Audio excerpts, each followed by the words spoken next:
I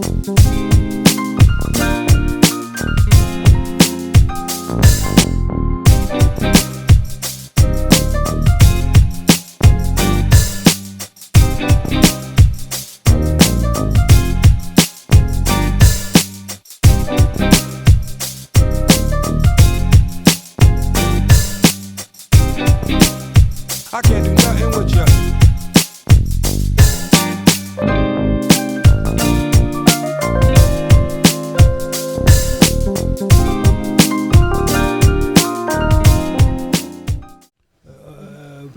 Puissiez savoir qui nous sommes.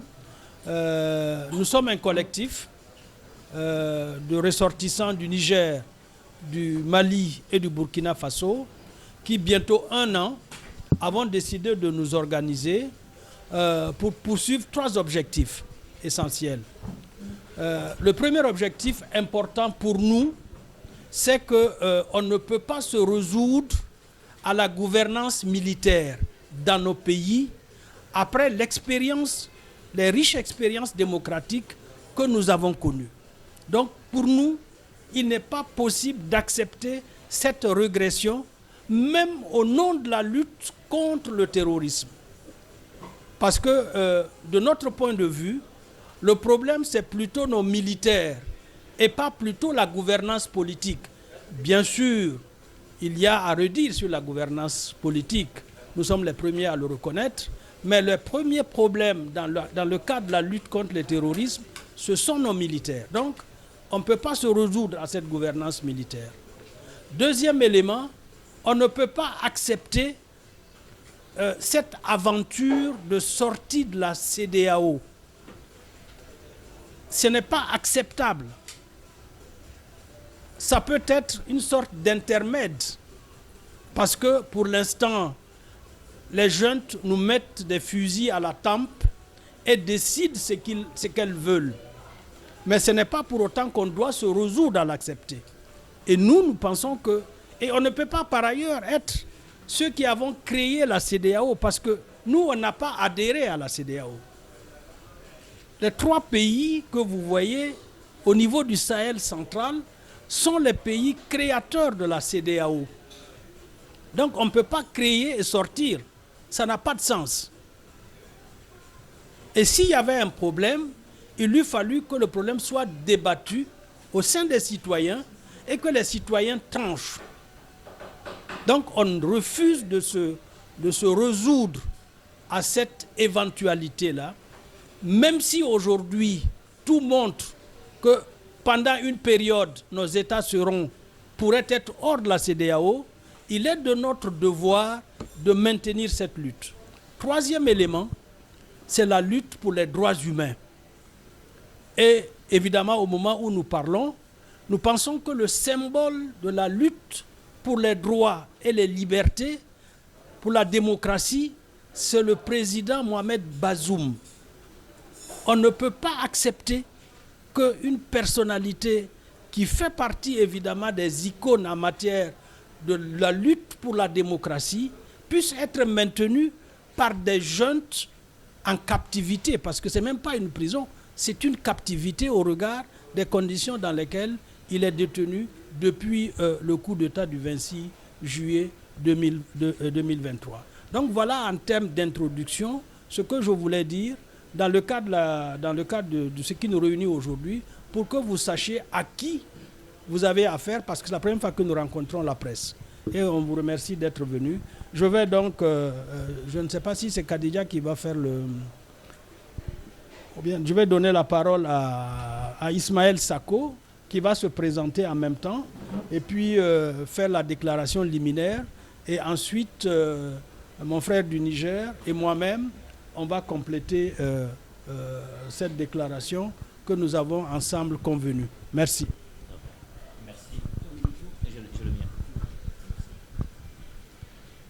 Je m'appelle Ismaël Sako, je suis membre de cette coalition composée des Maliens, des Burkinabés et des Nigériens.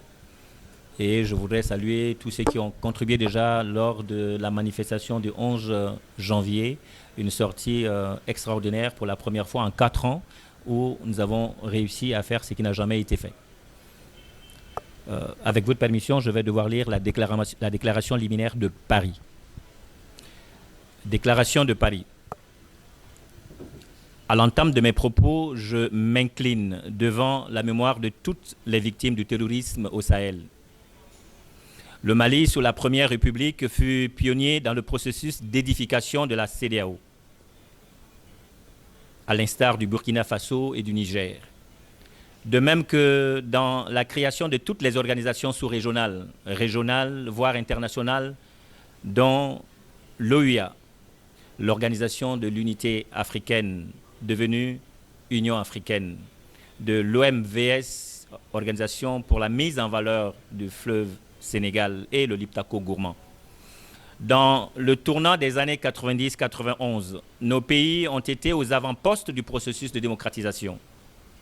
Il faut rappeler à cet effet la déclaration de Bamako de novembre 2000, suite au sommet de la francophonie, qui est aussi l'inspirateur du protocole additionnel de la CEDEAO sur la démocratie et la bonne gouvernance, qui proscrit les putschs militaires et a mis les dispositions pour empêcher les putschistes de jouir de leur forfaiture.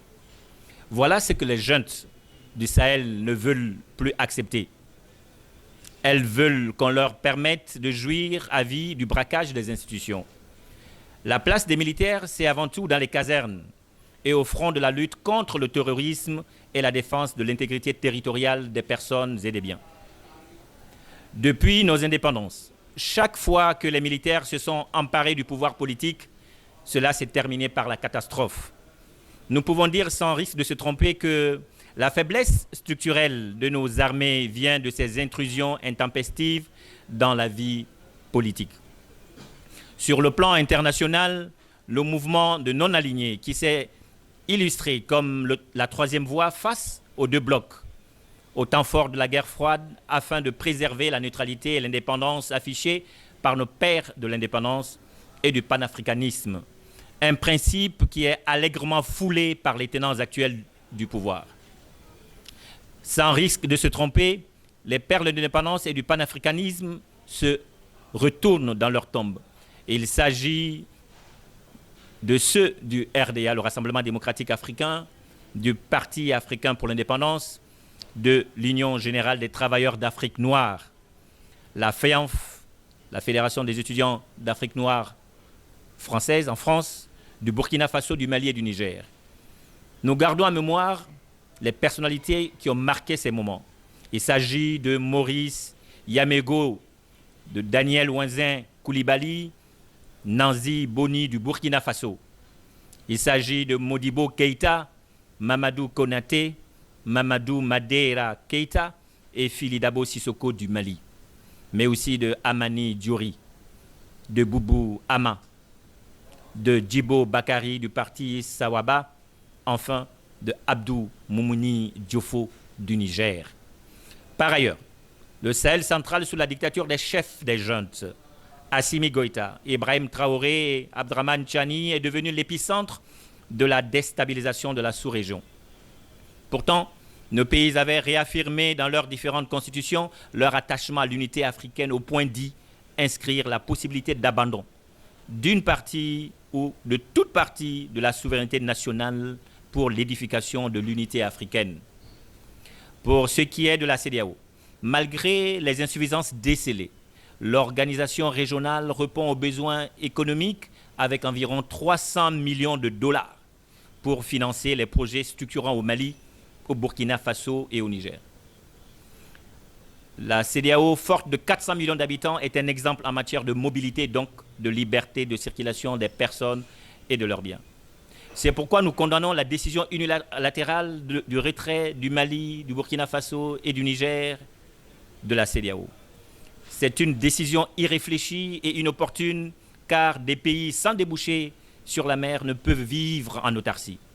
Sur le plan diplomatique et de développement, la CEDEAO dispose des leviers importants et très puissants qui ont contribué à la stabilisation des pays membres et au bien-être de ses habitants. Le passeport CEDEAO est crédible et son label rassure. La CEDEAO doit être à cheval avec ses textes sans parti pris ni état d'âme. Nous nous démarquons cependant des choix et orientations qui pénalisent nos concitoyens dans les 3 États du Sahel central, notamment l'annonce de la mise à disposition d'un passeport pour ce 29 janvier 2025, sans avoir, par ordre de priorité, mis en circulation la carte nationale d'identité biométrique. Cette incohérence est bien la preuve d'amateurisme et exprime l'impréparation alors que les jeunes ont eu une année pour répondre aux besoins des populations par rapport aux documents administratifs indispensables à leur mobilité. Les effets d'annonce et la propagande ne sont pas des solutions réalistes. L'absence de cap et de vision ont conduit au désespoir, au désamour entre les maîtres d'un pouvoir répressif et la très grande majorité silencieuse qui hausse désormais le ton. L'effritement de la confiance entre les juntes militaires et leur peuple réside dans le non-respect des engagements et des promesses non tenues, dont la prolongation indéfinie de la transition, le refus catégorique d'amorcer de façon inclusive le retour à l'ordre constitutionnel normal. Aujourd'hui, plus que jamais, les tenants du pouvoir actuel, de fait, ont atteint leur seuil d'incompétence notoire. Frantz Fanon, écrivain de renom, dans Les Damnés de la Terre, a dit ceci: la prochaine colonisation sera celle des colonisés par les colonisés. Il poursuit: s'ils veulent que nous disions non aux colons blancs, nous disons également non aux colons noirs. Ces régimes militaires ont affiché leur irresponsabilité totale et leur échec dans tous les domaines de développement. L'exemple de la crise énergétique au Mali, où Assimi Goïta est allé de mensonge en contradiction avec des déclarations parfois ubuesques. Au cours de sa présentation des vœux de Nouvel An 2025, il a demandé aux Maliens de se procurer tous d'un panneau solaire tout en ignorant le coût du panneau. Quel manque de respect pour le peuple malien! Quel manque de respect pour le secteur informel et industriel victime de cette crise énergétique! Les régimes militaires des 3 pays sont interpellés sur le coût financier et l'utilisation des revenus des contribuables maliens, burkinabés et nigériens pour l'achat des armements. Les régimes militaires sont interpellés à faire le bilan sécuritaire. Qu'ils nous disent le nombre de déplacés internes qui ont regagné les localités respectives. Qu'ils nous disent le nombre de villages libérés du joug des terroristes et des forces obscurantistes et moyenâgeuses. Qu'ils nous fassent le bilan des centres de santé et des écoles fermées du fait de la crise. Oui, Kidal a été libéré en novembre 2023. Pourquoi Assimi Goïta n'a jamais fêté le 22 septembre, nous le 20 janvier à Kidal? Pourquoi Assimi Goïta n'a jamais effectué une tournée dans toutes les régions du pays, à l'instar de ses prédécesseurs? Les 3 mois d'Ibrahim Traoré sont devenus les 3 mois les plus longs. Et pourtant, il avait affirmé de façon péremptoire qu'il allait finir le terrorisme en 3 mois. Qu'en est-il de ces 3 mois? Tchani, le despote, où va la transition nigérienne? Tchani voit les bases militaires occidentales partout, au Bénin et au Nigeria. Mais il est incapable de localiser les terroristes à Tillabéri. Leur dénominateur commun reste les délices du pouvoir. Assimi Goïta règne d'une main de fer depuis 5 ans. Ibrahim Traoré s'est octroyé un quinquennat intramuros avec des forces vives au rabais. Que devient l'or des 3 États du Sahel? Qu'en est-il des retombées financières de l'exploitation de l'or sous les juntes militaires? L'or sahélien brille-t-il pour tous, Maliens, Burkinabés et Nigériens? Qu'en est-il de la souveraineté retrouvée lorsque nos armées nationales deviennent des supplétifs de la milice privée Wagner? Une milice qui tue, viole, vole, terrorise et assassine nos paisibles populations en violation de toutes les règles de la guerre. Quel est le bilan de cette lutte antiterroriste? Face à la dégradation des conditions de vie des populations maliennes, burkinabées et nigériennes, toute confrontation à la confiscation des libertés individuelles et collectives, de l'expression démocratique et plurielle, face au pillage des ressources de ces États par ces camarias militaro-oligarchiques, quel avenir pour nos États? Face à l'incapacité de ces régimes de fait à résoudre la crise énergétique, face à la détérioration de la situation sécuritaire, aux assassinats ciblés, à l'épuration ethnique en cours, orchestrée par les autorités militaires du Mali et du Burkina Faso, face à la dislocation du tissu social et à l'effondrement de la cohésion et de l'unité nationale, face à l'aggravation de la gabegie financière et de la corruption devenue systémique sous les 3 pronunciamentos.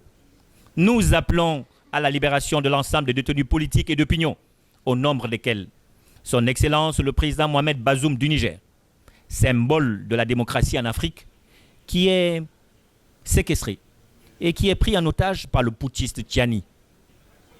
Moussa Tchangari, Ibrahim Yacouba. Au Burkina Faso, Maître Kam Hervé, porte-parole du Balai citoyen. Serge Atiana Ouloum, journaliste d'investigation. Docteur Louré Harouna. Au Mali, Madame Doumbia Rokia Sidibé, dite Tata Rose Vicher. Youssouf Bachili, alias Rasbat. L'ensemble des détenus du mouvement MPPM. Nabi Ibrahim Togola, président du parti MPVM, porté disparu depuis plus d'un mois. Etienne Fakaba Sissoko, Clément Dambélé, pour ne citer que ceux-ci. Constatant l'incapacité totale de répondre aux aspirations profondes et légitimes, nous, peuple burkinabé, malien et nigérien, exigeons la démission d'Assimi Goïta du Mali,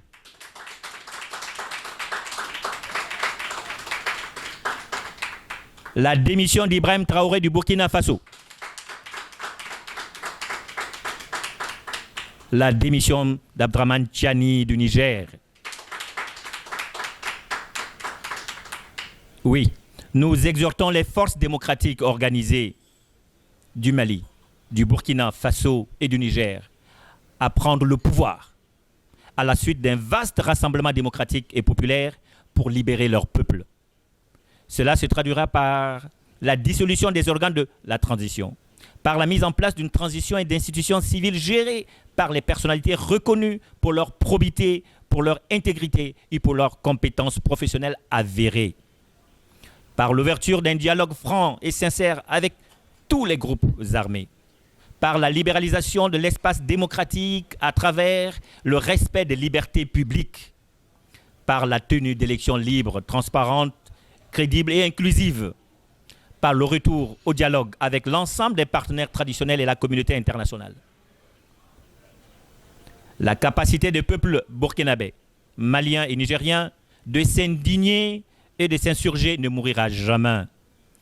La situation actuelle que vit le Burkina Faso, le Mali et le Niger peut changer. Cette situation doit changer et elle va changer. Vivement la restauration de la démocratie et l'état de droit au Sahel central. Merci.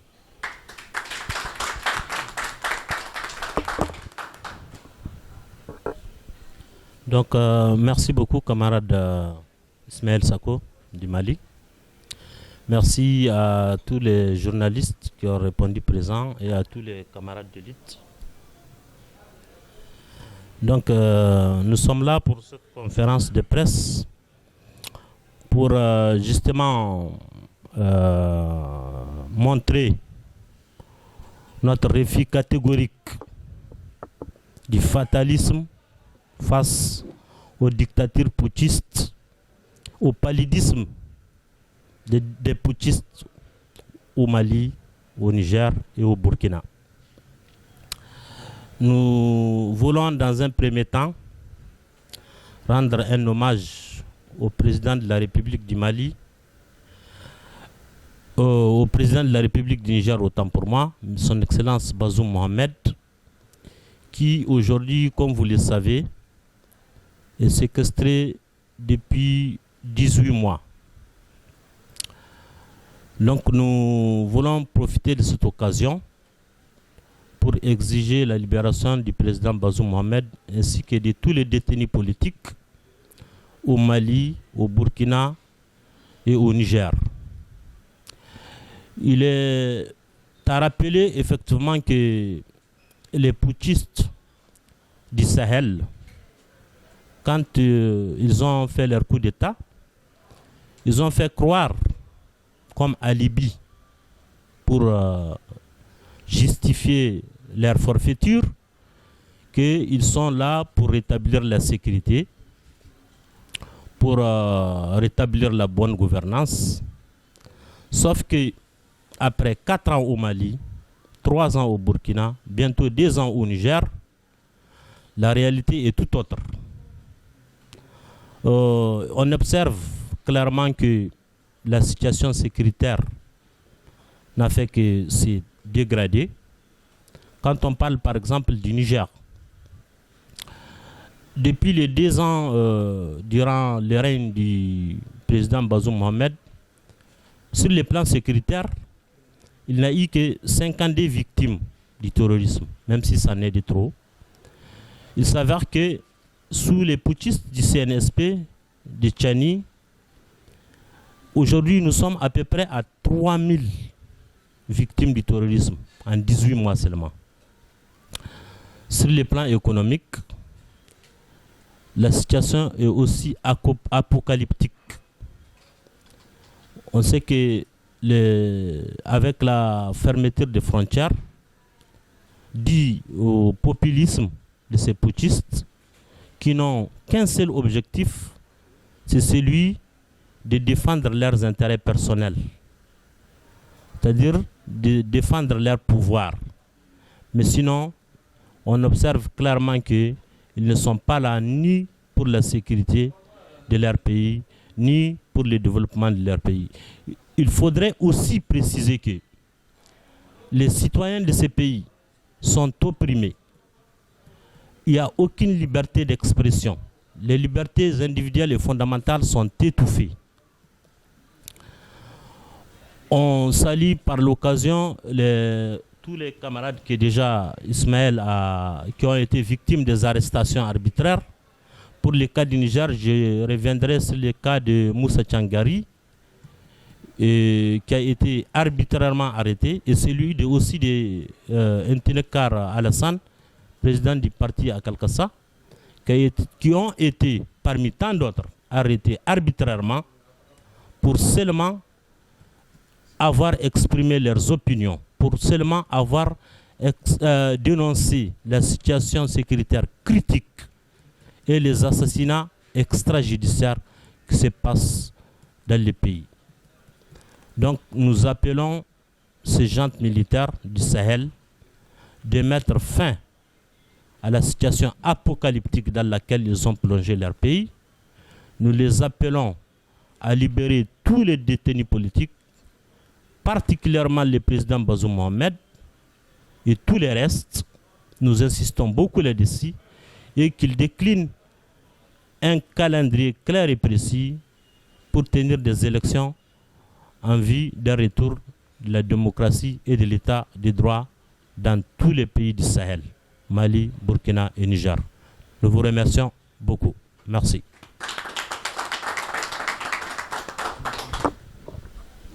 J'ai le micro.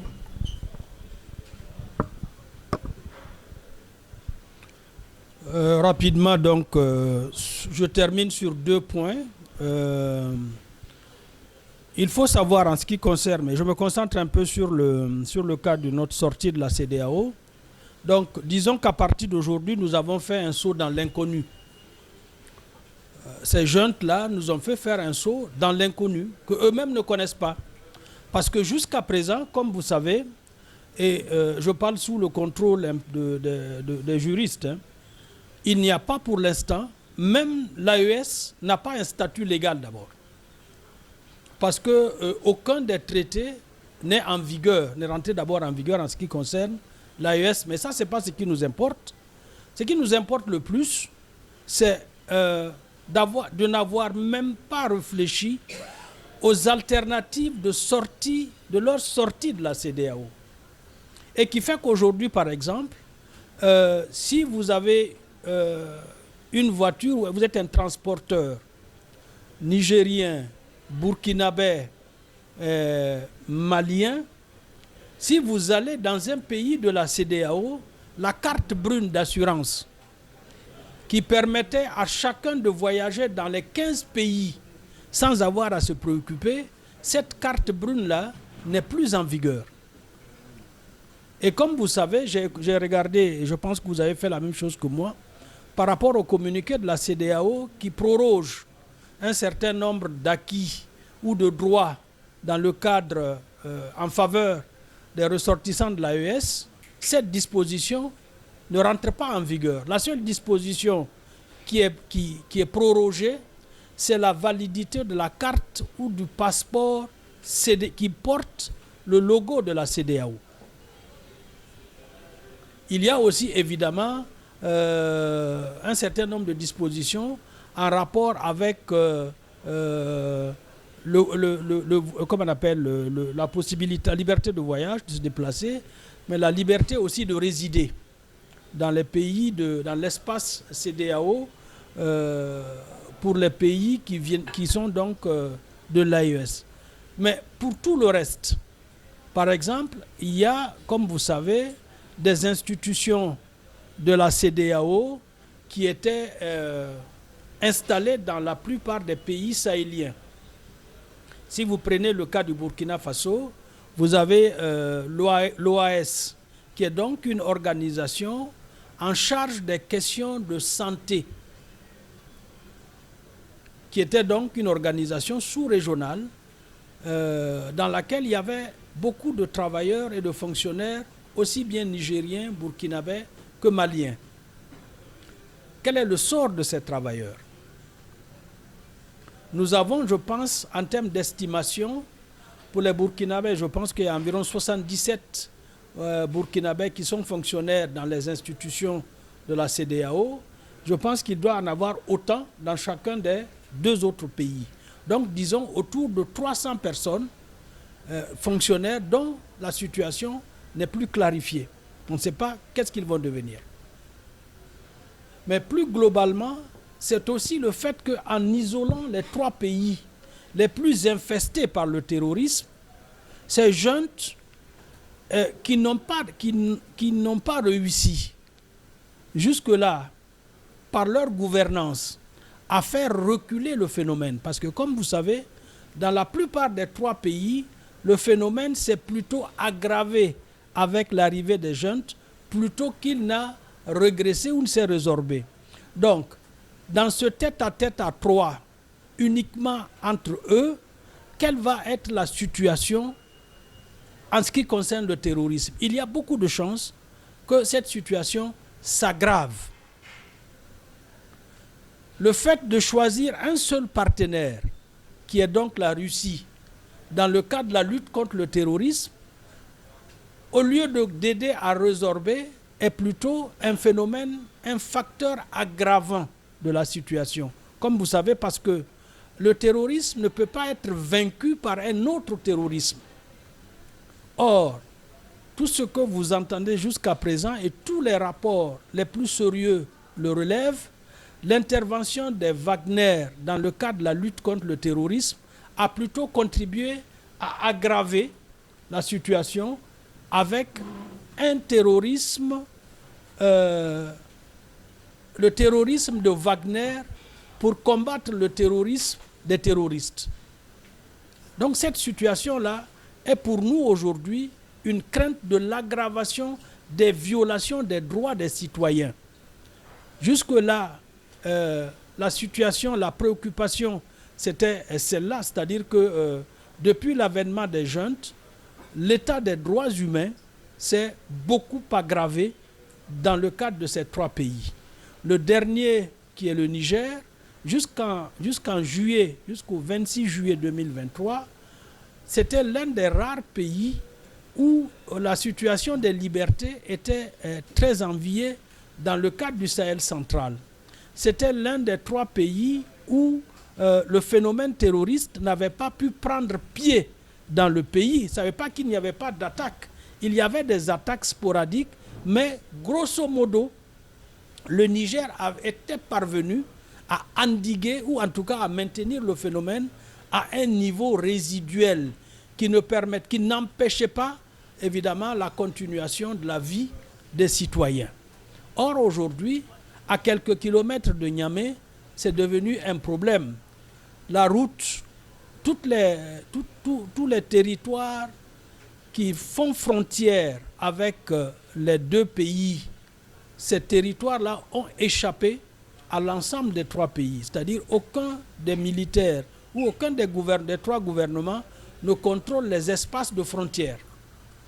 Si vous prenez par exemple aujourd'hui la frontière Burkina-Niger, que vous passiez par Kanchari ou que vous passiez par Dori, une fois que vous dépassez Dori, vous ne pouvez plus progresser sans escorte musclée. Et la preuve, c'est que la dernière escorte Niger, pour les marchandises du Niger à destination de Niamey ont été attaquées juste à la sortie de Dori, c'est-à-dire à 10 km de Dori, dans un village qu'on appelle Kashirga.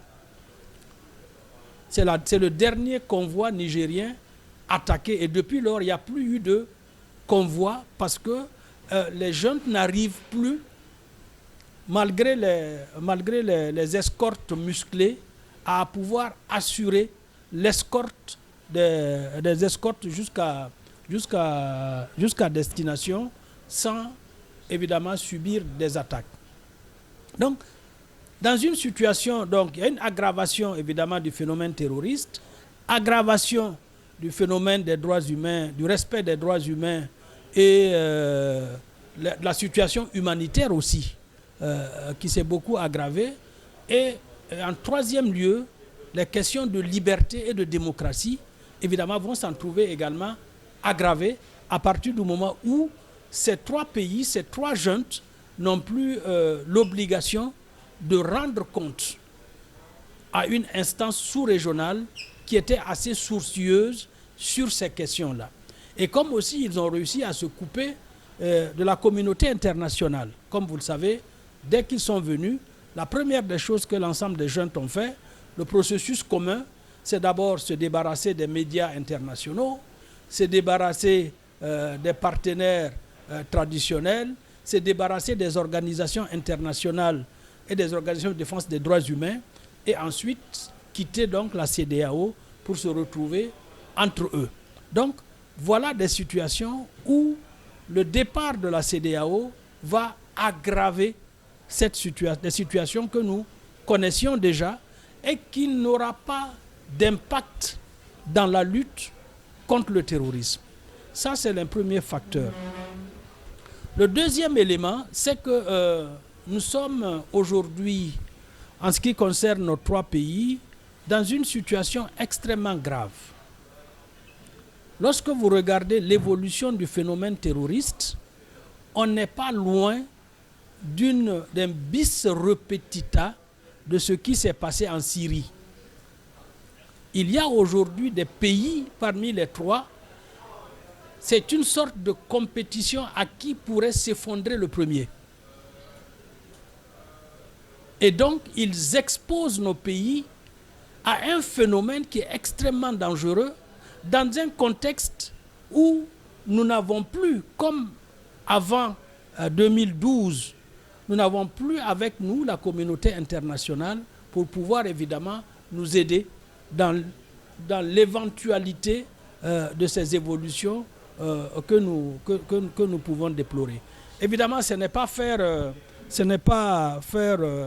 objet de Cassandre, ce n'est pas qu'on veut dépeindre le tableau en noir, mais le tableau est suffisamment rouge déjà, et donc c'est la situation qui prévaut. Enfin, nous pensons, et c'est ça qui est important en ce qui concerne la situation, pour compléter ce que les uns et les autres ont dit ici, il appartient à la société civile et aux démocrates des trois pays, mais au-delà, nos amis en France, dans la CEDEAO, à pouvoir se mobiliser avec nous pour que nous puissions ensemble, évidemment, contrer ce que nous voyons venir dans ces pays. Il n'est pas question, il n'est pas acceptable que nous abandonnions ces trois pays-là au sort que la jeune ou les jeunes veulent leur faire aujourd'hui.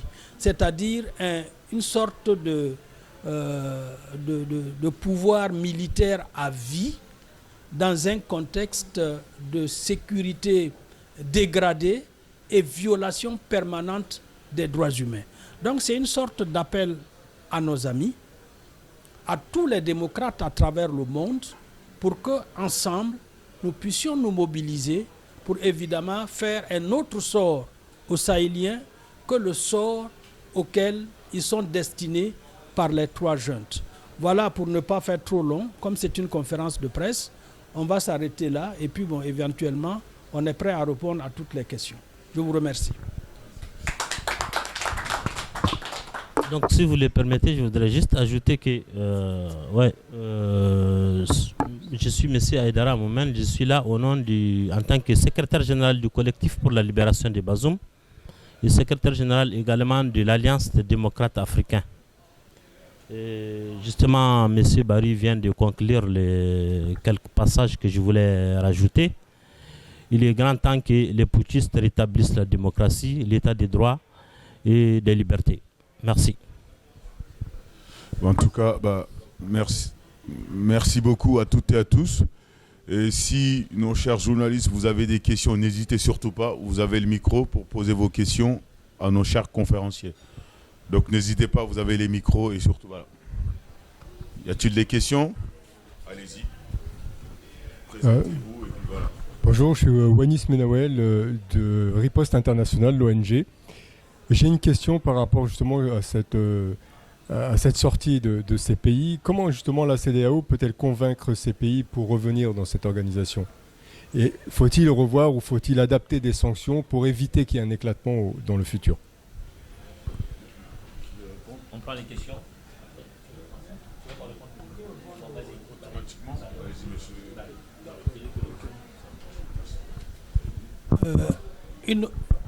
Sauf s'il y a une autre question. Allez-y, posez votre question. On prendra des questions. Ok. Vous allez répondre et puis on enchaîne sur les questions. Allez-y, monsieur. D'accord. Alors, Traoré Abdoulaye, Reflet Diaspora TV. Moi, j'ai juste des questions. Alors, ce matin, nous sommes réveillés avec un communiqué responsable venant de la part de la CEDEAO. Et quelle lecture faites-vous de ce communiqué? Parce que moi, de mon part, j'ai ça, un communiqué responsable, un communiqué... mais je sais également un peu d'amertume, du regret, mais en même temps, il y a toujours cet espace d'ouverture, de dialogue que la CEDEAO laisse. Mais quelle lecture faites-vous de ce communiqué? Comme deuxième question, il faut pas que l'arbre essaie de cacher la forêt. Nous avons tous constaté que la CEDEAO a montré ses limites. Il y a eu des failles partout. Vous, en tant que responsable, ou bien si vous êtes à la place des membres de l'AS, des membres de quelle sera votre solution? Si les retraits n'étaient pas la meilleure ou bien la bonne solution, qu'est-ce que vous allez proposer? Je vous remercie. Je vous remercie. En ce qui concerne le communiqué de la CEDEAO, c'est toujours, je pense, dans le souci de préserver les populations. Parce que nous avons en face, la CEDEAO a en face de lui des jeunes qui ne se soucient pas de leur population. Parce que s'ils se souciaient de leur population, il y a un certain nombre d'actes qu'ils ne poseraient pas. Parce que, évidemment, on a beau jeu d'accuser la CEDEAO parfois d'avoir pris ou d'avoir mis les populations en situation difficile avec les sanctions, mais c'est comme dit le proverbe africain, il ne faut pas oublier là où on a cogné son pied pour aller se battre avec là où on est tombé. S'il n'y avait pas eu de putsch, il n'y aurait pas eu de sanctions. En fait, c'est ça la vérité. Il ne faut pas inverser les choses. Les sanctions, la cause des sanctions, ce n'est pas la mauvaiseté de la CEDEAO. C'est parce que des militaires ont enfreint les règles de la communauté. Et donc, c'est eux qui sont responsables des sanctions. C'est eux qui sont responsables de la situation qui est faite aux populations. Mais comme, évidemment, ce sont des gens complètement irresponsables, ils, par des passe-passe, par des tours de passe-passe, ils remettent cette responsabilité-là sur le dos de la CEDEAO. Donc, je peux comprendre que le communiqué qui est fait aujourd'hui par la CEDEAO reste dans cette droite ligne-là de ne pas pénaliser les populations et de rester dans un processus ouvert de la possibilité de dialogue et éventuellement la possibilité pour les jeunes qui sont sortis, qui ont sorti les pays, de pouvoir les retourner. Ou même aussi que, parce que c'est ça aussi, mais bon, je sais que c'est un peu difficile, c'est le fait aussi, peut-être c'est la possibilité aussi donnée aux organisations de la société civile, aux forces vives à l'intérieur de nos pays, de saisir toutes ces occasions-là pour montrer qu'elles ne sont pas d'accord avec ces décisions et de s'organiser conséquemment. Même si la situation est extrêmement difficile et que les libertés sont, les conditions de liberté sont telles que les gens ne peuvent pas manifester. Mais je pense aussi, à la fois c'est une chance, c'est une ouverture et c'est une possibilité qui est laissée évidemment dans la recherche des solutions qui préservent l'intérêt des populations. Votre deuxième question, à mon avis, lorsque l'on regarde la situation qui nous préoccupe, je pense qu'il ne faut pas mélanger les choses. Personne ne dit que la CEDEAO est parfaite. Mais si vous regardez les organisations africaines, sous-régionales africaines, quelle est l'organisation sous-régionale africaine qui a atteint le niveau d'intégration comme la CEDEAO? Si vous prenez la CEMAC, qui est donc l'organisation la plus proche de la CEDEAO, jusqu'à présent, pour aller du Cameroun au Gabon, il faut un visa. Et comme dans cette partie de la sous-région africaine, les questions de la démocratie ne sont pas les questions et de liberté, ce n'est pas ce qui préoccupe les gens, la CEMAC est une structure qui végète. Mais nous avons évolué au niveau de la CEDEAO au point que nous avons eu ce qu'on pourrait appeler le must en matière d'évolution, de regroupement, une sorte de convergence constitutionnelle qui impose le fait que la démocratie est la norme de gestion des États et les élections sont les moyens d'accéder au pouvoir dans la sous-région. Mais la CEDEAO ne se tient pas qu'à ça. Si vous regardez aujourd'hui l'ensemble des dispositions et des protocoles de la CEDEAO, nous avons des dispositions en rapport avec l'énergie. C'est-à-dire que nous sommes l'une des sous-régions où les interconnexions d'électricité ont beaucoup commencé. Nous sommes l'une des sous-régions où nous sommes en train de faire des voies de connexion, des autoroutes de connexion avec des financements et des débuts de réalisation, mais financement de la CEDEAO. Nous sommes l'une des sous-régions où la CEDEAO a pratiquement un protocole pour chacun des domaines de la vie du quotidien des citoyens de la CEDEAO. Et ce n'est pas seulement sur le papier, c'est en vigueur. Donc on peut faire toutes les critiques à la CEDEAO, mais la question qui nous préoccupe, il est difficile de critiquer la CEDEAO là-dessus.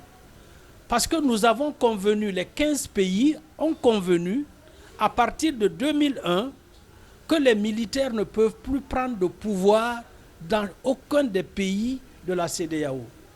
On a convenu ensemble que si un militaire, par extraordinaire, prenait le pouvoir, on ne lui donne pas le bénéfice du hold-up.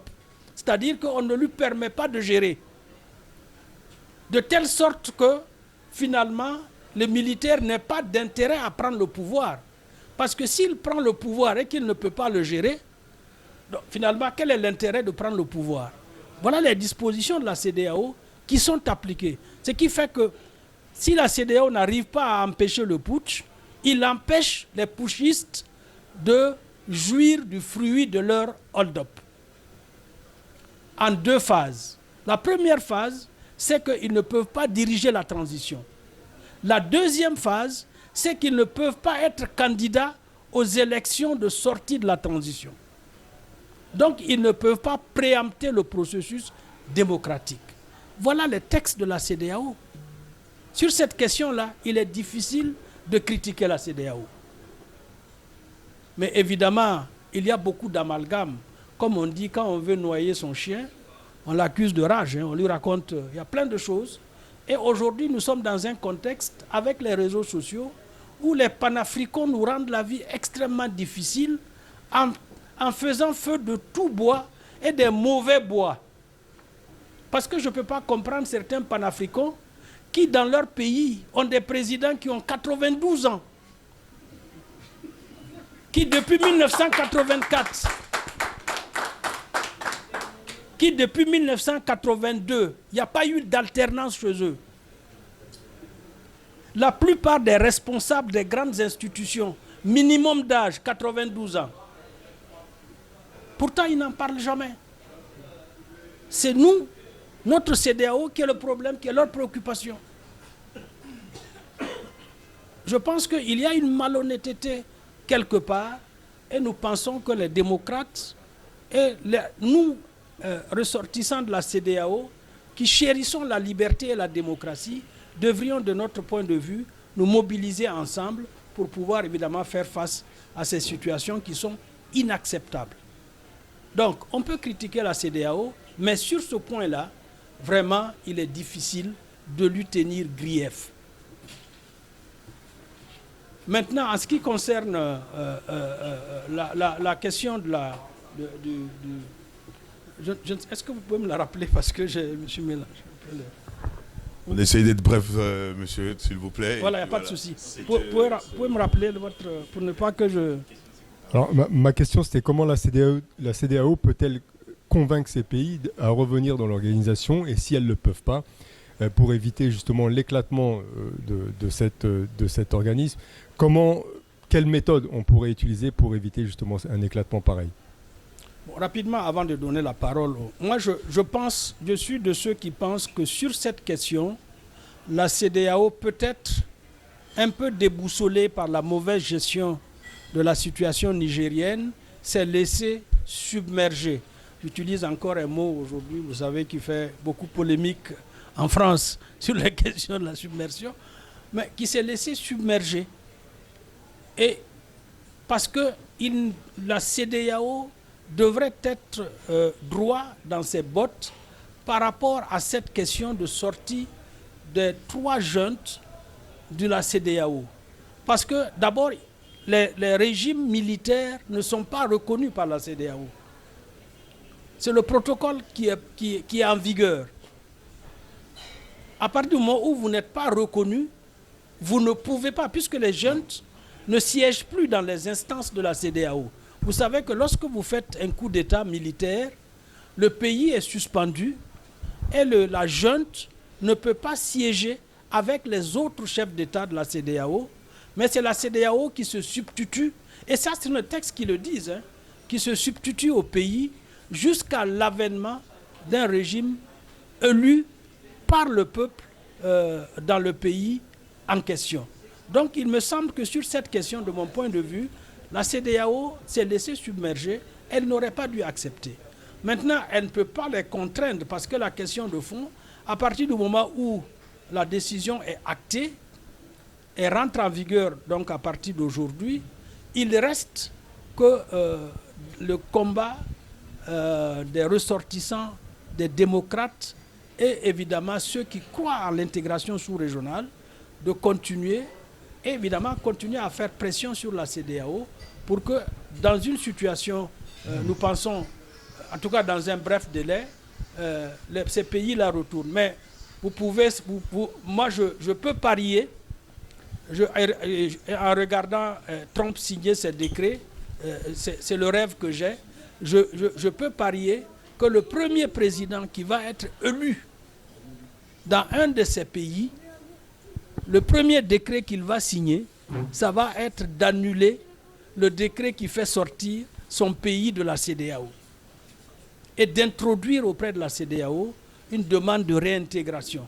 Et je souhaite peut-être, là c'est notre souhait, c'est que la CEDEAO n'impose pas à des pays comme les nôtres, qui ont été les pays qui ont créé la CEDEAO, le même processus pour réintégrer l'organisation lorsque des situations meilleures se présenteront. Je vous remercie. Merci. Merci beaucoup, Monsieur Barry. En fait, j'aimerais répondre par rapport à cette... Attends, juste 2 secondes. On va laisser M. Sako ou M. Haïdara s'ils ont quelque chose. Et après, vous allez répondre à la question. Si vous avez des questions, n'hésitez pas. Allez-y, M. Sako, vous avez quelque chose? Non? Allez-y. Oui, et donc Niger, je voulais, s'il vous plaît. Oui, je voulais juste... Essayez d'être bref, s'il vous plaît, oui. et pour que voilà, on puisse avoir d'autres questions. D'accord. Et donc, je voulais juste rajouter justement par rapport à la question, qu'est-ce que la CEDEAO pourrait faire pour faire revenir les 3 États qui ont quitté. Je voudrais déjà préciser que la CEDEAO a eu une posture d'indulgence et de responsabilité vis-à-vis de ces 3 États depuis leur prétendue annonce de sortie. Parce que il faut dire que la CEDEAO sait pertinemment que les putschistes sont là, comme je le disais tantôt, pour juste leur intérêt personnel. Les populations, ils s'en foutent complètement. Ils sont là juste pour préserver leur pouvoir. La cherté de la vie, les difficultés que vivent les populations, les putschistes, ils s'en foutent. Et la population, la CEDEAO, autant pour moi, étant consciente de ça, c'est pourquoi justement elle prend les choses avec un peu plus d'indulgence et beaucoup plus de souplesse dans l'intérêt justement des populations du Mali, du Niger et du Burkina. Et comme nous le disons, je disais les camarades Sako justement, nous demandons tout simplement aux putschistes de démissionner et qu'il y ait des élections qui vont ramener des présidents démocratiquement élus. Et une fois qu'il y a des présidents démocratiquement élus dans ces pays, justement, les choses vont revenir dans l'ordre. Merci.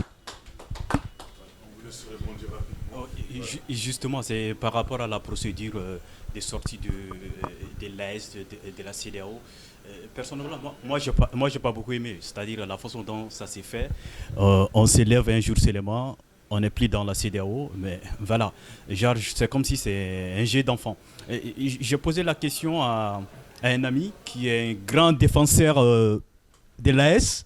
J'ai dit, mais attends, la façon dont les Mali, les Burkina et les Niger se retirent de la CEDEAO, franchement, moi, je n'ai pas aimé. Moi, j'aurais préféré une consultation du peuple. Mais il m'a répondu, il m'a dit, mais écoutez, quand les Mali et les Niger intègrent la CEDEAO aussi, ils n'ont pas consulté les peuples. Donc là, j'ai pas eu de réponse, j'ai pas eu de, comment on appelle ça, j'ai pas pu lui répondre en fait. Bon, je me suis dit que s'il faut donner tous ces prérogatives à des présidents, est-ce qu'un jour on va pas se retrouver dans la CEMAC?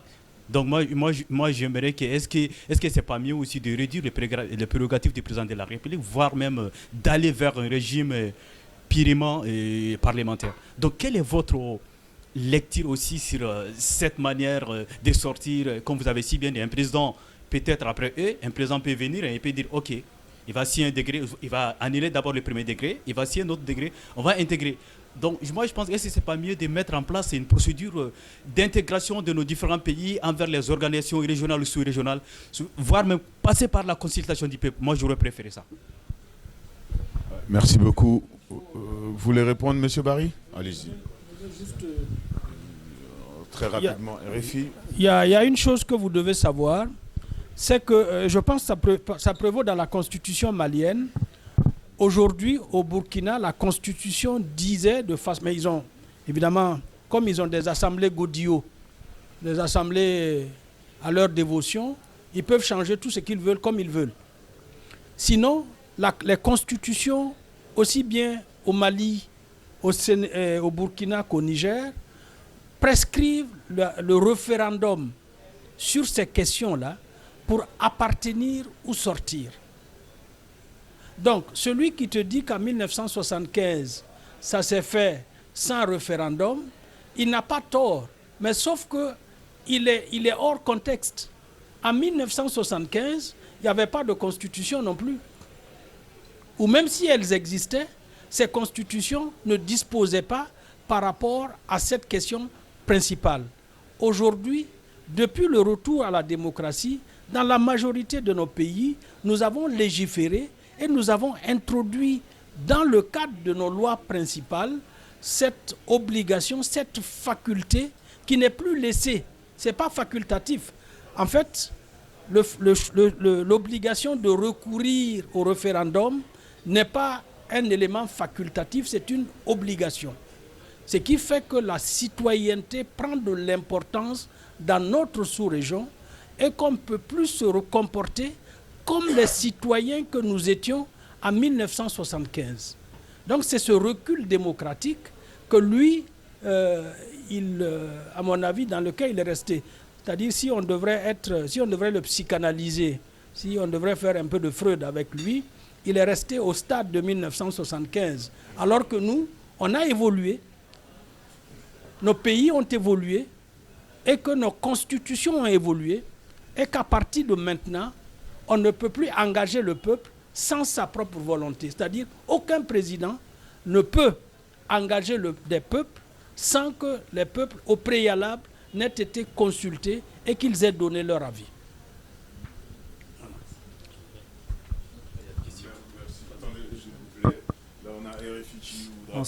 Jeune Afrique.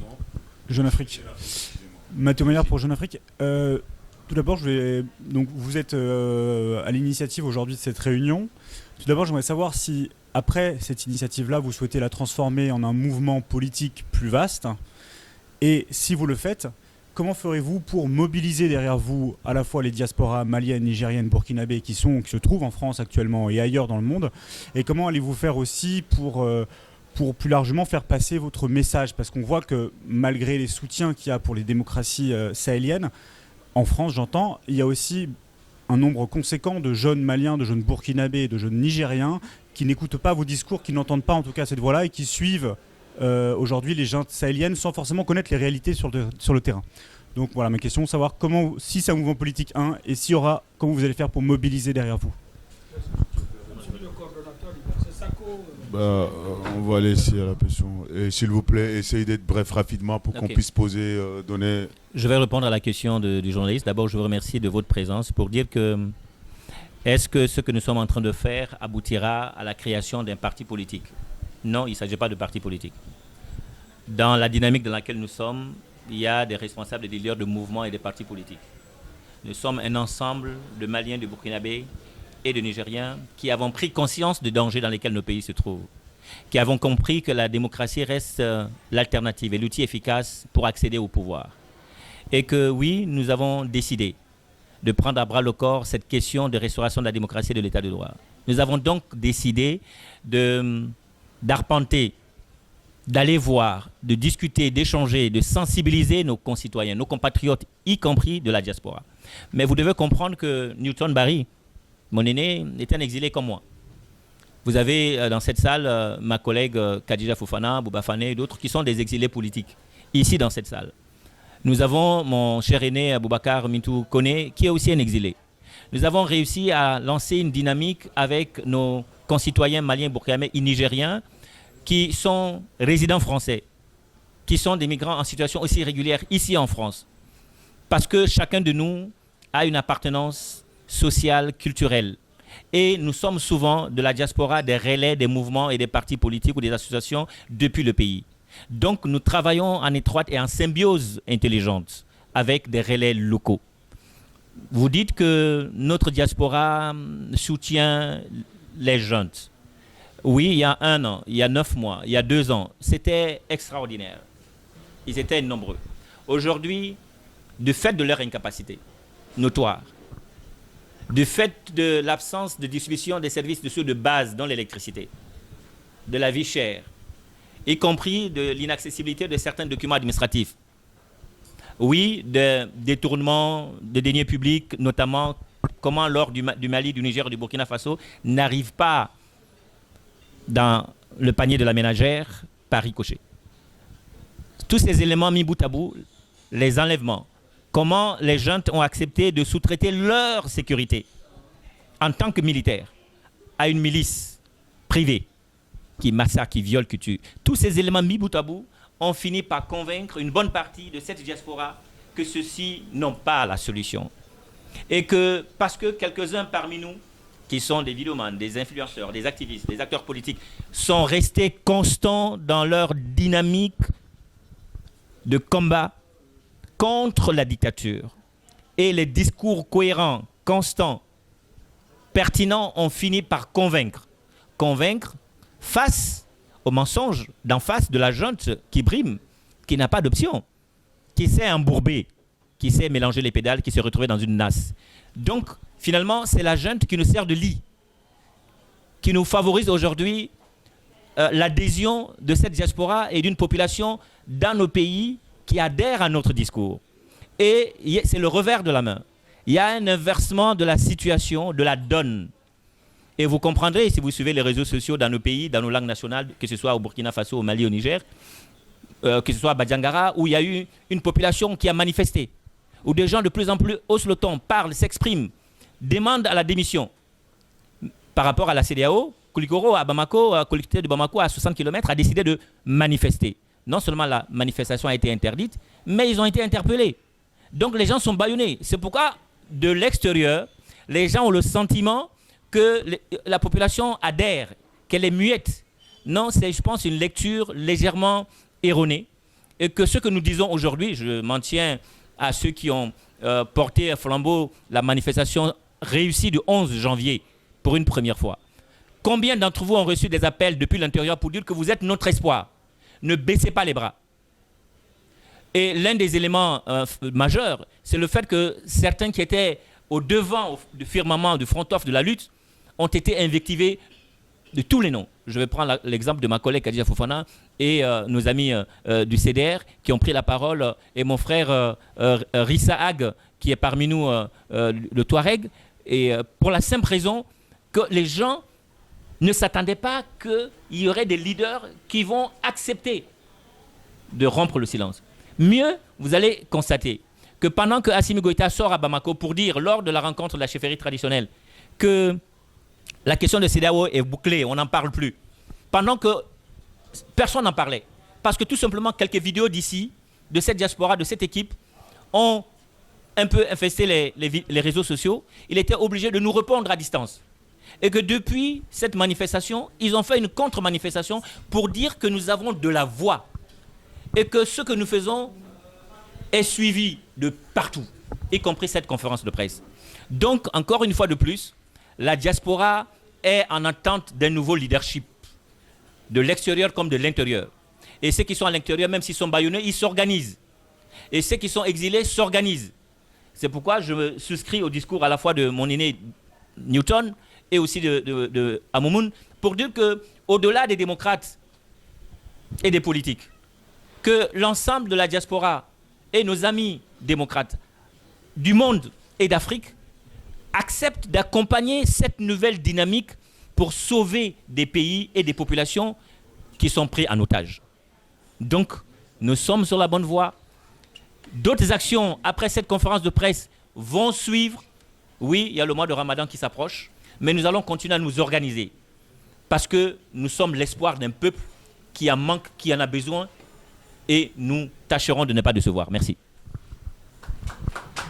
Si vous le permettez, je voudrais juste rajouter que justement par rapport à la question que nous, au niveau du collectif pour la libération de Bazoum, en fait, on est une organisation de fêtes dont j'ai parlé tantôt, je faisais allusion tantôt, qui se veut un mouvement citoyen qui existe de fait depuis le 11 août 2023, justement dans l'objectif de créer la convergence pour la défense de la démocratie partout en Afrique. C'est pourquoi on l'a appelé Alliance des démocrates africains, qui est particulièrement connu sous le nom actuellement du collectif pour la libération de Bazoum. Et nous sommes en consultation avec les camarades du Mali, du Burkina et d'autres pays. Nos ambitions, c'est justement de défendre la démocratie sur le plan africain. Donc, c'est juste un petit complément de réponse par rapport à votre question. En tout cas, M. Barry veut rajouter rapidement quelque chose et puis... Non, juste simplement dire que... S'il vous plaît, essayez d'être... Voilà. Il y a, moi, je vais juste raconter une anecdote, parce qu'en fait, on se retrouve un peu dans la même situation. Il y a quelques années, quand je voyais les votes des Français dans nos pays et qui votaient le Front, c'était en ce moment le Front National, j'en étais outré. En fait, je ne comprenais pas que les Français qui vivent parmi nous en Afrique en viennent à voter le Front National. Et je me rends compte aujourd'hui, quand je regarde la diaspora africaine, notamment en France ici, je vois des Africains qui vivent en France et qui épousent un certain nombre de discours, d'idéologies, qui si on les appliquait à la lettre, iraient contre leurs propres intérêts. Mais ça montre la complexité parfois, évidemment, de la propagande. Jusqu'où la propagande peut conduire les gens. Il y a une manipulation, c'est une gouvernance par le mensonge, en exploitant un certain nombre de choses qui flattent l'ego des gens ou qui s'adressent à leur frustration. Évidemment, présenter la France sous un certain angle, forcément, ça, quelque part, ça parle à un Africain. Mais ce n'est pas... Donc, exploiter cela peut prédisposer les gens à une certaine attitude. Parce qu'au fond, aucun d'eux ne connaît véritablement, je vais dire, la sauce à laquelle veulent nous manger les juntes qui sont dans les 3 pays. Aussi bien sur le plan sécuritaire, ils sont incapables, à partir du moment où eux-mêmes, pour se sécuriser, il faut qu'ils fassent appel à des Russes. Quelqu'un qui ne se sécurise pas lui-même, comment peut-il sécuriser tout un peuple? Parce qu'il faut quand même le reconnaître, hein. C'est la première fois dans ces 3 pays que des chefs d'État sont protégés par des militaires ou des mercenaires venus d'ailleurs. C'est la première fois. Et vous pouvez aussi remarquer la chose qui est constante, c'est que aussi bien au Mali qu'au Burkina, Modibo Keïta a refusé la présence de la base militaire française au Mali, comme Maurice Yamiogo l'a fait au Burkina Faso.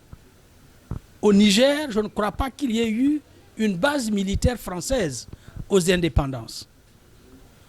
Donc, nous n'avions même pas accepté la présence des bases militaires, a fortiori que nos chefs d'État, ceux qui nous représentent, ceux qui sont le miroir de la société, se fassent garder par des gens autres que nous. Donc voilà un peu des éléments, mais que l'on ne porte pas, que l'on n'arrive pas aussi, évidemment, à porter à la connaissance de la diaspora, parce qu'à l'intérieur, il n'y a plus de débat possible. Et comme vous savez aujourd'hui, la diaspora, partout où elle écoute les médias nationaux. Vous allez trouver chacun de la diaspora avec son boîtier qui lui permet de regarder sa chaîne nationale ou une chaîne africaine. Et comme il n'y a plus de possibilité de débat au niveau des chaînes nationales, il vit de propagande. Donc tous ces éléments-là conditionnent aujourd'hui notre diaspora par rapport à la situation qui prévaut, qui fait qu'on ne peut pas d'emblée dire qu'ils sont d'accord. Évidemment, il y a certains, on ne peut pas dire, vous avez vu, mais lorsque vous regardez la manifestation que nous avons organisée le 11 janvier, par nos propres moyens, et c'est la deuxième surprise désagréable que j'ai eue, je ne savais pas qu'à partir d'ici en France, il était possible de faire sortir des gens manifester avec 20 €. Et qu'on pouvait passer dans les foyers parce qu'on a l'argent. Honnêtement, ça a été ma grande surprise parce que je me disais que la diaspora était, je vais dire, je ne sais pas, elle était relativement plus... elle était au-dessus d'un certain nombre de besoins. Et que 20 € ne pouvaient pas la faire sortir. Autant je peux comprendre que 1000 francs fasse sortir quelqu'un à Ouaga, à Bamako, à Niamey, il m'était difficile de comprendre que 20 € puissent faire sortir quelqu'un et le faire manifester. Donc voilà un certain nombre d'éléments que vous devez avoir en ligne, des éléments pour mieux lire la situation. Et puis voilà quoi. Ben, bon, c'est un peu en tout cas, merci beaucoup, Monsieur Barry. Alors, nous allons laisser quand même la parole à ceux qui sont là rapidement. Alors, posez rapidement vos questions pour qu'ils puissent répondre rapidement. Et s'il vous plaît, essayez d'être bref parce qu'on va passer à autre chose, s'il vous plaît. Et après, on reviendra avec les journalistes s'il faut. Gardez ces micros-là, il n'y a pas de souci. Et on va passer le micro à Monsieur Bouba Fane qui voudrait poser une question. Allez-y. Bonsoir tout le monde. Moi, c'est Bouba Fane, activiste malien, l'un des premiers à prendre la parole contre la junte au Mali. La question que je vais vous poser aujourd'hui est très simple. Ce n'est pas une perte de temps de compter sur la CEDEAO, alors que c'est cette même CEDEAO qui a été complice de la venue de cette junte? Parce que si la CEDEAO était capable, comme le temps d'Alpha Oumar Konaré, qui ont mis la main sur la table pour imposer le retour d'Ahmed Dant, le président de Sierra Leone, et quand on regarde aussi la venue de Alassane Dramane Ouattara comme président, à l'époque, Amadou Toumani Touré était le président en exercice de la CEDEAO, donc ils ont mis le paquet pour que Ado soit président et que les choses soient respectées en Côte d'Ivoire. Et aujourd'hui, si nous sommes ici, moi personnellement, je pense que la CEDEAO est complice de cette junte. Est-ce aujourd'hui, nous qui avons combattu la junte depuis les premières heures, et aujourd'hui à Bamako, on peut dire que chez nous au Mali, la junte a presque perdu la majorité parce que nous nous sommes focalisés sur les problèmes et la mauvaise gestion de la junte. Est-ce aujourd'hui, avec nos frères du Burkina et du Niger, est-ce n'est pas vraiment possible de se concentrer sur l'incapacité de la gestion de la junte que de perdre notre temps de parler de la CEDEAO? Parce que quand on analyse tous ceux qui ont été faits aujourd'hui, et si on se retrouve que même à la création de l'AES et autres là, personnellement, entre vous et moi, est-ce la CEDEAO n'a pas été incapable et que nous sommes ici dans ce problème à cause de leur laxisme? Merci. Merci beaucoup. Et on essaie de... Si quelqu'un veut répondre rapidement, mais surtout rapidement, Monsieur Barry, allez-y, il y a un micro, s'il vous plaît, essayez d'être bref rapidement à Monsieur Bouba Fane. Allez-y. Je vais essayer de répondre à Bouba. Je pense à, de prime abord, tu n'as pas tort parce que, pourquoi? C'est vrai qu'on a mis beaucoup d'espoir dans la CEDEAO et il s'est trouvé que l'institution, au moment des grandes décisions, s'est trouvée fragilisée par le leadership du moment. Vous vous souvenez tous à quelques jours du coup d'État du Niger, parce que si nous sommes dans la situation dans laquelle nous sommes aujourd'hui, c'est vraiment parce que le coup d'État du Niger a eu lieu. Si le 26 juillet n'avait pas eu lieu, les deux juntes-là, elles auraient pu être contenues. C'est parce que le 26 juillet a eu lieu que les choses ont dérapé. Souvenez-vous que lorsque Tinumbu, le Nigérian, est venu et a été propulsé à la tête de la CEDEAO, rappelez-vous de son discours. Sauf que, au moment de la mise en œuvre, et quand la situation de crise s'est présentée, malheureusement, il s'est dégonflé. Ça, c'est un premier facteur qui fait que quand vous avez un pays comme le Nigeria, qui n'est pas capable d'assumer son leadership et de faire prévaloir les textes de l'institution sous-régionale, il devient difficile aux autres parce que, contrairement à tout ce qu'on peut penser, ceux qui tiennent du point de vue de la force en attente de la CEDEAO, le premier pays fournisseur, le premier pays en capacité militaire, c'est quand même le Nigeria. Ensuite viennent les autres pays. Il me semble aussi, mais là peut-être c'est une digression, il me semble aussi que les pays anglophones de la CEDEAO, et notamment le Nigeria, ne connaissent pas très bien les pays francophones. Je pense qu'en ce qui concerne la CEDEAO, il y a deux types de leadership. Il y a le leadership anglophone. Par exemple, vous avez parlé de la Sierra Leone avec Mohamed Kaba Tidjane. Mais vous avez oublié le Libéria. Quand ces pays-là ont connu de graves crises, c'est le Nigeria, en son temps, qui a, avec le Ghana, parce que le Ghana aussi est un pays extrêmement important dans le processus de décision, qui ont été très déterminants dans le cadre, évidemment, non seulement de l'intervention de l'ECOMOG, mais également du processus de retour à la démocratie et au retour des présidents déchus à leur poste.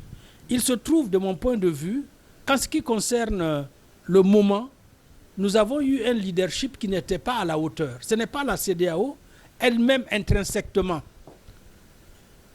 Peut-être c'est un concours de circonstances, hein, comme on dit, les planètes se sont mal alignées pour nous, à ce moment précis.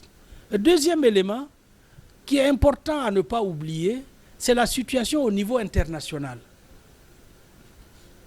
La CEDEAO, à elle seule, ne vaut que par, jusqu'à présent, par les relations au niveau international, notamment au niveau des grands États, comme les États-Unis, de la France. La France a fait, et je pense qu'elle en a fait un peu trop, même disent certains, ses contenteurs, et les États-Unis en ont fait peu. De ce que j'ai compris par rapport aux informations que j'ai pu disposer, c'est que dans cette histoire, les États-Unis n'ont pas été avec nous. Et si Tinubu, c'est ce qu'on dit, si Tinubu a finalement mis la queue entre les pattes, après avoir beaucoup, je dis l'expression mais ce n'est pas une insulte, après avoir beaucoup aboyé, c'est parce que quelque part, il semble que les États-Unis n'ont pas suivi la pression de la CEDEAO. Par ailleurs aussi, bon, y a d'autres facteurs, hein, le facteur aussi communautaire Hausa qui aurait joué, mais fondamentalement, je pense que c'est un concours de circonstances. Si peut-être la CEDEAO avait été dirigée par quelqu'un d'autre que Tinubu au moment des faits, si le coup d'État du Niger n'avait pas prospéré, nous ne serions pas dans la situation dans laquelle nous sommes aujourd'hui. Mais ce qui fait que malgré tout, on ne peut pas jeter la CEDEAO. Il y a des éléments là-dedans. Il faut faire attention à ne pas jeter le bébé avec l'eau du bain. Nous avons des possibilités au niveau de la CEDEAO. Il faut que nous les exploitions. L'une des critiques que moi je fais à la CEDEAO, par exemple, c'est de ne pas soutenir la société civile dans ces trois pays. Il n'y a pas de disposition au niveau de la CEDEAO. Et ça, nous en avons parlé à chaque fois que nous avons rencontré les gars de la CEDEAO. Vous ne pouvez pas aujourd'hui ne pas soutenir les organisations de la société civile, les lanceurs d'alerte, les journalistes en difficulté, les partis politiques qui osent encore parler, parce qu'il est de votre responsabilité en tant que garant des libertés et de la démocratie au niveau de la sous-région. Même si officiellement vous ne pouvez pas agir, il y a des moyens, d'autres moyens de pouvoir continuer à soutenir. Ça, je pense que c'est un reproche fondamental que je fais à la CEDEAO. C'est une démission. Et je pense que nous devrions, ensemble ici, dans une organisation ou dans des structures comme celle que nous sommes en train de mettre en place, faire des lobbies et des pressions. Pas seulement au niveau de la mais même au niveau de nos partenaires. L'Union européenne, nous on est allé voir l'Union européenne, on a fait une mission pour aller voir l'Union européenne. Il y a un certain nombre de possibilités. Je pense que nous devons peser là-dessus pour qu'il y ait des facilités, pour que des organisations telles que les nôtres, qui sont pour l'instant dans des situations un peu esselées, puissent avoir finalement des voix qui portent et qui puissent donner de l'espoir à l'intérieur. Je crois que c'est ce que je voulais dire en disant qu'il ne faut pas jeter le bébé. Il faut jeter l'eau du bain, mais il faut garder le bébé avec nous. Merci beaucoup, M. Barry. Applaudissez pour M. Barry. Excusez-moi, nos Je voulais confrères juste du rajouter un truc, 30 secondes s'il vous plaît. Allez-y, Je voudrais juste rajouter sur ce que Barry vient de dire. C'est que justement, par rapport au laxisme de la CEDEAO, ce n'est pas que la CEDEAO seulement qui a été laxiste, malheureusement. Je me souviens qu'aux premières heures du coup d'État de Bazoum, les citoyens nigériens sont sortis pour aller sur les palais présidentiels. Mais ils ont été dispersés à coups de balles à tir réel. Donc il faut aussi comprendre que nous sommes dans une situation où les citoyens, même s'ils sont pro-démocrates, ils n'ont pas d'abord les autorisations pour sortir manifester. Ils sont sous la dictature et même à balles réelles. Donc il y a ça qu'il faut rajouter. Maintenant, par rapport aux autres camarades, justement, enfin, aux autres pays démocratiques tels que les États-Unis et la France, justement, nous les appelons à plus de soutien, justement, pour le rétablissement de la démocratie au Sahel. En tout cas, merci beaucoup. À plus de soutien. Monsieur Sako, vous pouvez rajouter quelque chose rapidement? Oui, je vais répondre qu'à un moment donné, il y a des étapes à suivre. Il y a un moment où on a fait le mea culpa. Quelles a été les failles de la CEDEAO? Aujourd'hui, c'est ce que nous sommes en train de mettre en place qui est très important. Alors, pourquoi on n'est pas souvent suivi? Parce qu'on n'a pas aussi des structures stables, pérennes, qui décident d'aller dans la même direction pendant un certain temps.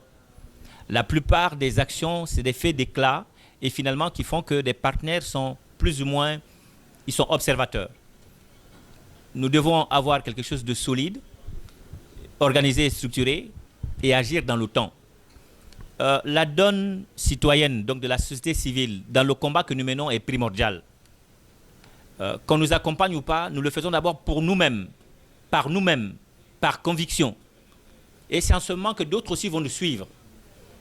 Et le lobbying dont a fait cas Barry est capital.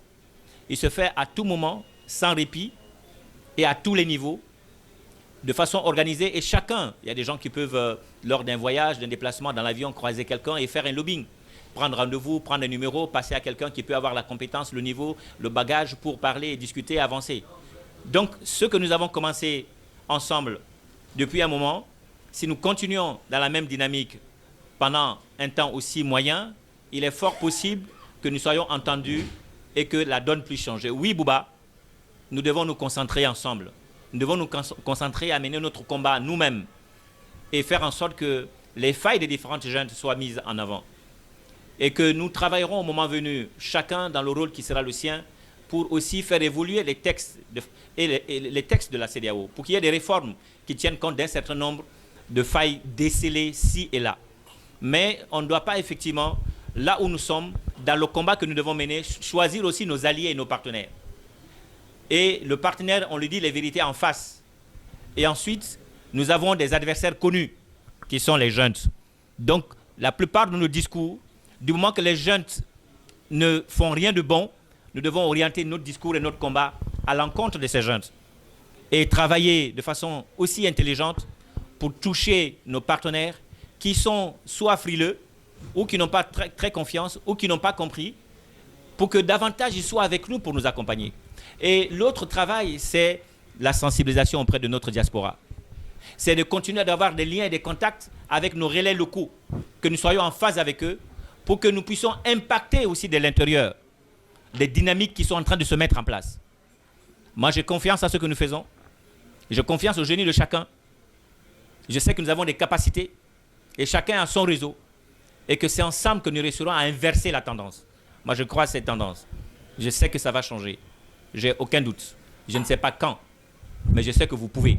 Et donc, nous pouvons. Merci. Merci beaucoup, M. Sako. On va passer la parole à un de nos frères du Sénégal qui voudrait poser une question. C'est quand même, à chaque fois, je le répète, répondre rapidement. Allez-y.